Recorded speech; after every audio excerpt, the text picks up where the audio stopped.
Rome's proud colony in Macedonia. The streets smell of incense and iron, and every arch bears Caesar's name. Here, freedom is a title bought in silver, and citizenship a badge that keeps you safe if you belong. He walks with Christ, he spreads God's love, how he welcomes all. No borders or walls, he's a migrant for Christ, and he answers God's call. Oh, migrant for Christ, lead us on, without borders or walls. But one day, the Spirit walked through this Roman city, not in marble halls, but in a narrow street, where a young enslaved girl was used to make men rich. And when truth spoke, the city shook. I bring you their voices, the girl, her owners and Silas, 3 souls caught in the earthquake of grace. Listen. They called it a spirit, but I called it noise. It spoke before even I could. It whispered things people fear to know. The men said I had a gift, and their hands never let go of my arms.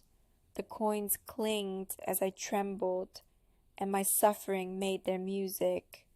Oh, and then came the strangers. Their eyes were steady, and how sure their voices sounded. Suddenly they said it. In the name of Jesus Christ, come out. And the noise darted away, and for the first time silence was mine. But silence cost the owners money, and the noise of shouts, the ripping of ropes, the rush of boots on stone. And so my freedom felt like fire and wind mixed, terrifying and light. Some said the 2 men who freed me were whipped harshly and jailed. But I cannot find them now. Instead, that night I prayed that their songs would echo up to the God who heard mine. Sure, she was our investment. Predictable, profitable, possessed. People came from everywhere to hear her mutter omens. We fed her enough to stand, and we clothed her just enough to be pitied. Then those foreigners ruined everything. One sentence and the spirit vanished, and with it our income. We did what citizens must. We reported disorder and defended Rome's peace. That's what we told ourselves, at least. But truth? It wasn't patriotism. It was panic. When the crowd shouted, I felt safe in their noise. We dragged the men to the magistrates, and the rods fell fast. Later, I heard an earthquake. Then the jailer's torches sliced through the dark. Believe me, I told myself it was justice shaking, not guilt. But honestly, sometimes, in dreams, I see her, our slave girl, calm, silent, smiling. Her eyes saying it all. You were the real captives. A night in Philippi. My back bleeding in a map of lashes. My hands chained to the wall. Paul beside me, humming psalms. I laughed. Soft, broken, still laughter. They beat us for freeing a girl, for stealing profit from men who called greed and slavery peace.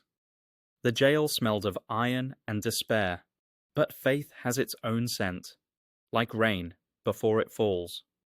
Then the jail floor heaved and the chains fell loose.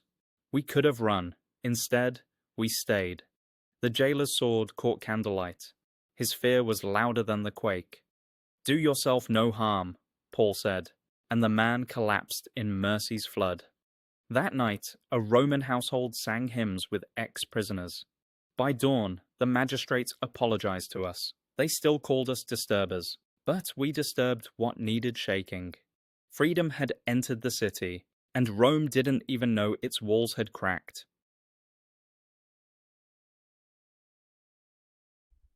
Every empire names its prophets criminals. It was true in Philippi. It is true now.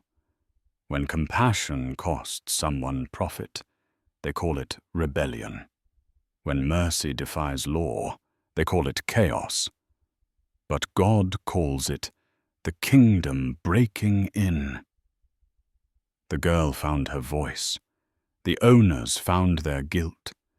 And Silas found a song that shook the world. So where is Philippi now? It's in every city that loves order more than justice, profit more than people. And the Spirit still walks those streets, whispering to the jailed and the jaded. Sing. Even in the dark, sing. For the walls of Rome still tremble at the sound of love unchained. He was